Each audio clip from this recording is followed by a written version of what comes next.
출애굽기 20장 15절. 찾아보면 깜짝 놀라실 것 같은데 오늘 본문과 제목이 똑같아요. 예, 같이 한번 읽어볼까요? 시작. 도둑질하지 말라. 아멘. 오늘은 10계명 중에서 도둑질하지 말라 하신 8번째 계명을 함께 살펴보겠습니다. 많은 사람들이 10계명을 살펴보면서 7번째 계명까지는 참 마음을 졸이고 또 마음 아파하다가 양심에 막 찔려 하면서 힘들어 하다가 이 8번째 계명에 오면 좀 이렇게 그 마음을 놓게 되는 것 같아요. 쉬어가는 코너 정도로 그렇게 생각을 합니다. 실제로 몇 년 전에 기독교 전문 조사 기관이 있는데요. 여론조사 기관이 있는데 바나 그룹이라는 그룹에서 설문조사를 했습니다. 그랬더니 미국을 기준으로 도둑질하지 말라, 이 하나님의 계명을 완벽하게 나는 지키고 있다라고 주장하는 사람이요, 무려 86%에 달했다고 해요. 내가 다른 계명의 기준에서는 부족했지만 이제껏 다른 사람의 것을 훔친 일은 없으니까 도둑질하지 말라 하신 이 계명 앞에서는 내가 그래도 어느 정도 고개를 들 수 있겠다, 스스로 여기는 것입니다. 하지만 여러분, 도둑질하지 말라 하신 이 계명은 우리가 그냥 표면적으로 이해하고 있는, 또 알고 있는 그 내용보다 훨씬 깊고 넓은 그런 뜻이 있습니다. 우선 여러분, 도둑질하지 말라 하는 그 계명과 이 8번째 계명과 내 이웃의 것을 탐내지 말라 10번째 계명이 있는데, 여러분 이 두 계명을 한번 놓고 생각해 봐요. 8번째, 10번째 뭐가 다르죠? 뭐가 다를까요? 이 쌍둥이처럼 느껴지지 않습니까? 같은 의미인데 표현만 이렇게 바꿔서 다르게 말하고 있는 것처럼 여러분 느껴지지 않습니까? 그런데 이 쌍둥이 같은 계명을 구분하는 그런 방법이 있어요.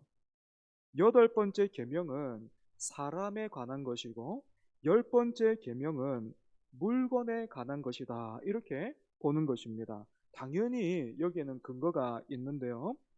그 근거에 대해서 제가 한 2가지 정도 설명해 보겠습니다. 앞에서, 그러니까 6번째, 7번째 계명은 모두 사람에 관한 그런 내용이지요. 그죠? 5계명부터 시작해서 마지막 10번째 계명은 이웃과의 관계인데, 특별히 6계명, 7계명, 살인하지 말라, 이것도 사람을 죽이지 말라라는 그런 계명이고, 간음하지 말라 하신 것도 사람의 관계 중에서도 결혼 관계를 깨뜨리지 말라 하는 그런 내용임을 우리가 살폈습니다. 때문에 이런 흐름 가운데 이 8번째 계명이 있다, 우리가 여긴다면 도둑질하지 말라 하신 이 말씀 역시 사람에 관한 계명으로 보는 것이 훨씬 더 자연스럽겠죠. 뿐만 아니라 디모데전서 1장 9절에서 10절을 보면 5계명부터 9계명까지 언급되고 있는데 표현이 이렇게 되어 있습니다. 준비된 화면을 한번 보죠. 디모데전서 1장 9절에서 10절 같이 한번 읽어볼까요? 시작. 알 것은 이것이니 율법은 옳은 사람을 위하여 세운 것이 아니요 오직 불법한 자와 복종하지 아니하는 자와 경건하지 아니한 자와 죄인과 거룩하지 아니한 자와 망령된 자와 아버지를 죽이는 자와 어머니를 죽이는 자와 살인하는 자며 음행하는 자와 남색하는 자와 인신매매를 하는 자와 거짓말하는 자와 거짓 맹세하는 자와 기타 바른 교훈을 거스르는 자를 위함이니, 이렇게 되어 있습니다.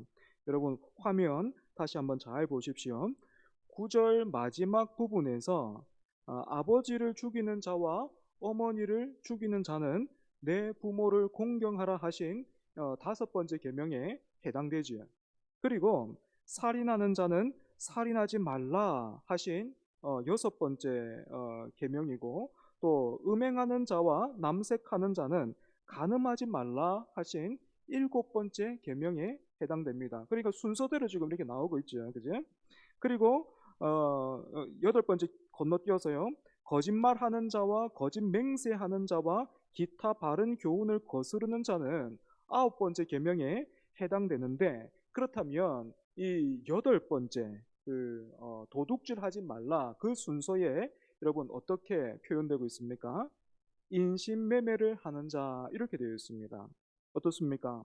이렇게 볼 때에 도둑질하지 말라 하는 이 계명을 사람을 훔치지 말라 하는 뜻으로 봐도 별 무리가 없겠지요.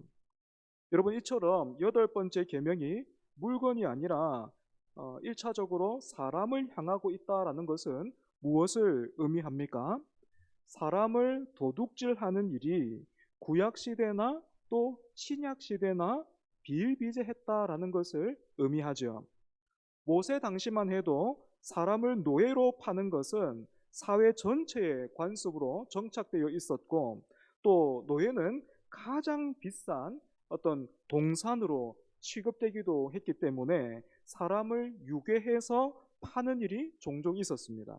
하지만 하나님은 사람으로부터 자유를 빼앗고 종으로 삼는 행위는 하나님의 백성이라는 신분에는 어울리지 않는 행동이다, 그렇게 말씀하셨습니다. 비단 이 십계명의 여덟 번째 계명에서 뿐만 아니고 십계명의 서문만 봐도 이렇게 돼 있죠. 나는 너를 애굽 땅 종되었던 집에서 인도하여 낸 너의 하나님 여호와로라, 이렇게 되어 있습니다. 하나님의 백성이라는 신분은 종살이 곧 노예살이에서 해방된 신분이다라는 사실이 강조되어 있죠. 그런데 이처럼 하나님의 은혜로 구원을 받아서 자유를 얻은 사람이 다른 동료나 이웃을 노예로 삼는다는 것은 하나님 나라 백성이라는 신분에 굉장히 부적합한 그런 일이 되는 것입니다. 그럼에도 불구하고 성경을 보면 이스라엘 백성들이 노예를 부리고 있지요, 그죠? 왜 이런 엇박자가 생겼겠습니까?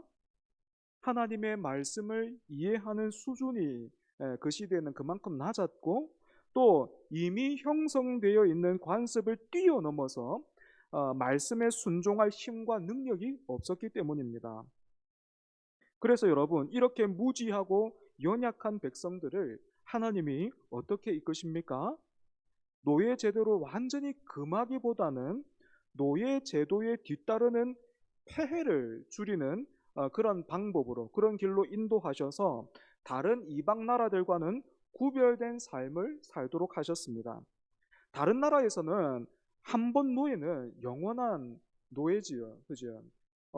우리나라 역사에서도 그렇게 종이 있었지 않습니까? 그 종은 어떻습니까? 한 번 종이면 그 아들도 종이고 뭐 그랬지 않습니까? 하지만 이스라엘에는요, 동족끼리는 노예로 부리지 못하도록 되어 있었고, 그 동족 중에서도 너무 가난해서 몸으로 때워야 하는 경우가 있었는데, 그때라도 그 빚을 다 갚는다거나 아니면 매 7년마다 돌아오는 안식년, 그리고 또 희년이 되면 그 동료의 신분을 원래대로 회복해 주도록 했고, 그렇게 의무에서 종의 노예에서 벗어나는 사람이 다시 또다시 종이 되는 일이 없도록 그동안 그 사람을 고용했던 사람은 절대로 빈손으로 그 사람을 돌려보내서는 안 됐습니다. 이런 상황 말고도 전쟁을 통해서 이스라엘이 다른 이방 사람을 노예로 삼게 되는 그런 경우도 있었는데요. 이때에도 하나님은 다른 나라처럼 포로들을 학대하지 못하게 하셨고, 안식년이나 희년이 되면 자유를 줄 수 있도록 하셨습니다. 그리고 시간이 흘러서 중세 시대에는 이 천주교가 아이들을 부모에게서 빼앗아서 수도원에 집어넣는 것도 도둑질하지 말라 하신 계명에 위배된다, 이렇게 보았고, 노예 상인들은 물론이고 국어를 시키기 위해서 어린아이들을 약취하는 그런 행위도 이 계명에 위배되는 일이다, 그렇게 보았습니다. 여러분, 이처럼 여덟 번째 계명이 사람을 도둑질하지 말라 하는 이 말씀인 것을 우리가 생각해 보면 이 시대의 테러 단체들이 인지를 붙잡고 자기의 목적과 이익을 도모하고 있는 것 또한 하나님께서 금하신 일이다라는 것을 우리가 알 수 있죠. 두 번째로 여덟 번째 계명은 인신매매와 같은 일뿐만 아니라 속임수를 써서 사람의 마음을 훔치고 빼앗는 것 역시 금하고 있는 그런 계명입니다. 성경에서 예를 든다면 다윗의 아들 압살롬이 아버지 다윗 대신에 자기가 왕이 되려고 스스로를 마치 왕처럼 꾸미고 백성들의 민심을 현혹한 그런 일이 좋은 예가 되지요. 지금으로 치자면 정치인들이 투표철만 되면, 선거철만 되면 이 표심을 한 표라도 더 얻기 위해서 뭐 맨바닥에서 절을 한다거나 또 사실은 본인이 책임질 수도 없는 그런 공약을 내건다든지 또 자신을 지나치게 부풀려서 선전하다가 선거만 끝나버리면 썰물처럼 막 흔적을 찾아볼 수 없는 그런 모습도 바로 여기에 해당한다고 볼 수 있습니다. 뿐만 아니라 소비자로 하여금 구매를 유도하기 위해서 과장 광고를 한다거나 아니면 원산지를 속여서 싼 가격에 들어온 그 물건을 비싼 값으로 되파는 그런 행위도 이 계명에 위배되는 것입니다. 세 번째로 여덟 번째 이 계명은요, 고리 대금도 금하고 있어요. 원래 하나님이 주신 율법을 보면 이스라엘 백성들은 동족으로부터 이자를 받을 수 없게 되어 있습니다. 출애굽기 22장 25절입니다. 네가 만일 너와 함께한 내 백성 중에서 가난한 자에게 돈을 구워주면 너는 그에게 채권자 같이 하지 말며 이자를 받지 말 것이며. 그런데 여기에서 우리가 기억해야 할 사실은 모세의 율법에서 이자를 금하고 있는 이 경우는 이런 경우라는 거예요. 가난해서 생활비를 빌려야 되는 그런 상황을 전제하고 있다라는 거예요. 그러니까 너무 가난해서 먹을 것이 없어서 당장에 쓸 것이 없어서 그렇게 뭔가를 꾸러온 사람에게는 이자를 받아서는 안 된다라는 것입니다. 그렇기 때문에 성경은 모든 경우에 있어서 이자를 금하고 있는 것은 아니다라는 것을 알 수 있겠죠. 위대한 신학자 칼빈도 과도한 이율은 결코 바람직하지는 않지만 자유시장 경제 체제 안에서 이자를 받는 것은 적절한 일이다. 그렇게 가르치기도 했습니다. 네 번째로 이 여덟 번째 계명은 국가와 국민 사이에서 또는 회사와 고용된 사람 관계에 대해서도 말하고 있습니다. 나라와 국민을 섬겨야 하는 그런 위치에 있는 사람이 그리고 회사를 잘 운영해서 이윤을 추구하고 고용한 사람들을 잘 돌아봐야 할 그런 책임이 있는 사람이 나라 돈이나 회사 공금을 횡령하는 것은 뭐 두 번 생각할 것도 없이 바로 이 도둑질하지 말라 하는 계명에 위배되는 그런 일이겠죠. 그런데 반대도 여러분 마찬가지예요. 개인이 나라나 회사의 공금을 횡령한다든지 아니면 이 뭐 공공 물품을 사적으로 가져다가 사용한다거나 아니면 출퇴근 시간을 이렇게 조작을 한다든지 또 반나절이면 사실은 일을 마무리 지을 수 있는 건데 일부러 이렇게 일을 끌다가 저녁까지 일을 그렇게 연장해 나가는 건 바람직하지 않다라는 것입니다. 그런데 저도 직장 생활을 해봐서 아는데 이미 우리나라 이 사회에서는 이런 어떤 문화라고 할 만큼 이런 일들이 이렇게 막 퍼져 있죠, 그죠? 그래서 사업을 한다거나 아니면 직장 생활을 하는 분들이 이 신앙적인 선택을 하기에 참 만만치 않은 그런 현실입니다. 하나 더 생각해 본다면 불법 다운로드를 말할 수 있겠습니다. 과거에 저도 인터넷에서 영화나 노래 파일 다운받아서 사용한 적이 있는데요. 이제는 물론 지금 뭐 알고도 또 모르고도 이렇게 이 저작권에 위배되는 그런 일들을 제가 하고 있을 수도 있어요. 어, 예를 들면은 CCM 악보를 이렇게 사용을 한다든지 뭐 그런 부분들 그리고 또 요즘은 유튜브에서 보면 그 영상을 올릴 때에 그 CCM 단체, 그 저작권 단체가 있는데 거기에 어떤 비용을 지불하고 영상을 게시하도록 돼 있는데 그런 부분들은 아직 우리가 하지 않고 있어서 직간접적으로 알게 모르게 이런 부분들을 우리가 놓치고 있는 그런 모습들이 많을 겁니다. 어, 과거에 저도 이제 영화 같은 것, 또 노래 같은 거 쉽게 다운을 받았는데 이제는 뭐 구독 서비스나 그리고 OTT 서비스 그런 거 이용하려고 하고 있습니다. 이 밖에도 다른 사람의 작품을 표절하는 일이나 또 시험 치는 학생이 부정행위를 하는 것, 이런 일 또한 도둑질을 하지 말라 하는 이 계명에 포함되어 있다, 모두가 포함되어 있다 하는 것을 생각해 본다면 이 다른 계명보다 편한 마음으로 대했던 이 여덟 번째 도둑질하지 말라 하신 이 말씀이 사실 그 어떤 계명보다 우리의 실생활에 밀접한 말씀이다라는 것을 알 수 있죠. 여러분, 사람은 왜 속여서 빼앗고 또 작은 대가와 노력으로 큰 것을, 더 큰 것을, 내가 드린 것보다 더 큰 것을 원할까요? 다름 아니라 탐욕 때문에 그렇죠. 그래서 도둑질 하지 말라 하신 이 계명은 하나님은 모든 탐욕과 하나님이 주신 선물들을 무의미하게 낭비하는 행위를 금지하고 계신다. 이렇게 풀어서 말할 수도 있겠습니다. 그렇다면 여러분, 이 계명을 통해서 하나님이 우리에게 요구하시는 것은 무엇일까요? 단순히 사람의 몸이나 마음을 훔치려고 하지 말고 또 공공재를 낭비하지 말고 부정행위를 하지 않는 것을 넘어서서 지금 우리에게 있는 것은 모두가 하나님이 주신 것으로서 우리는 하나님의 것을 맡은 청지기임을 기억하라 하시는 거예요. 우리는 청지기라는 거예요. 그러면 하나님은 우리의 법적인 사유재산권을 전혀 인정하지 않는가 하면 여러분 그렇지 않습니다. 간혹 그 사도행전 2장에서 은혜 받은 성도들이 자기의 소유를 다 팔아서 서로 나누는 모습을 보고 공산주의, 사회 어떤 그런 사회주의의 모습을 떠올리는 분들이 계신데 그리고 또 그렇게 사는 것이 정말로 교회인 것처럼 말씀하시는 또 생각하는 그런 분들 계신데 여러분 그건 오해예요. 청지기 정신은 우리가 소유한 재물을 공동체가 공동으로 관리해야 한다라는 것을 의미하지 않습니다.